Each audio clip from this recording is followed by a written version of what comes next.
శస్త్రం, శాస్త్రం ఈ 2 ఎవరి దగ్గర ఉండాలో వాళ్ళ దగ్గర ఉంటేనే అవి సరైన విధానంలో ఉపయోగపడతాయి.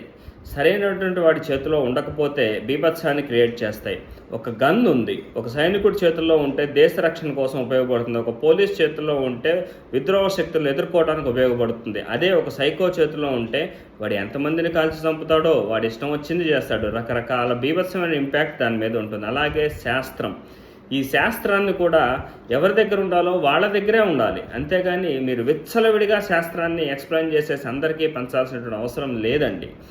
మందులు అనేటువంటివి చాలా ఉపయోగకరమైనటువంటివి. ఇవి కూడా శస్త్రంతో సమానమైనటువంటివే. దీన్ని సరైనటువంటి వ్యక్తి సరైన విధానంలో ఇస్తేనే ఉపయోగం తప్ప ఎందుకు ఈ సోషల్ మీడియాలో కూర్చుని వాటి గురించి ఎక్స్ప్లెనేషన్లు చేసుకుని ఇది ఈ మందు దీనికి ఉపయోగపడుతుంది, ఆ మందు దానికి ఉపయోగపడుతుంది అనే ఎక్స్ప్లెనేషన్లు అవసరమా సార్? ఇలా ఓవర్ ఎక్స్ప్లెనేషన్లు ఇవ్వటం మూలాన కదా జనాల్లో సెల్ఫ్ యూసేజ్ ఆఫ్ మెడికేషన్స్ ఎక్కువైపోతున్నాయి.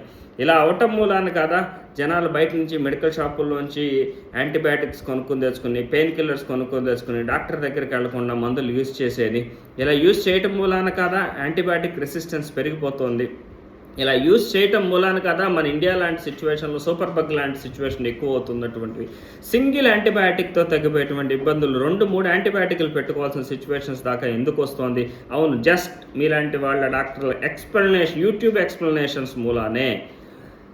ఒక్క చిన్న సలహా ఏంటంటే, మీరు సలహాలు ఇవ్వటంలో ఎటువంటి తప్పు లేదు, కానీ మందుల గురించి డీటెయిల్డ్ డిస్క్రిప్షన్స్ ఇవ్వటం అనేటువంటిది మానుకోండి. ఇవ్వద్దు. మందు గురించి ఎక్స్ప్లెనేషన్ చెయ్యకూడదు.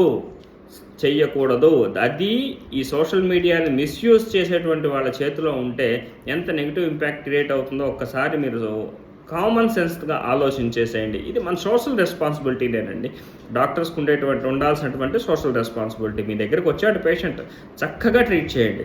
విపరీతమైనటువంటి లోడ్ లేకుండా సింపుల్ మెడికేషన్తో ట్రీట్ చేయండి. అంతేగాని ఓవర్ మెడికేషన్ ఇచ్చేసేసి ఇంత ఇది చేయాల్సినటువంటి అవసరం లేదు అని నా ఉద్దేశం.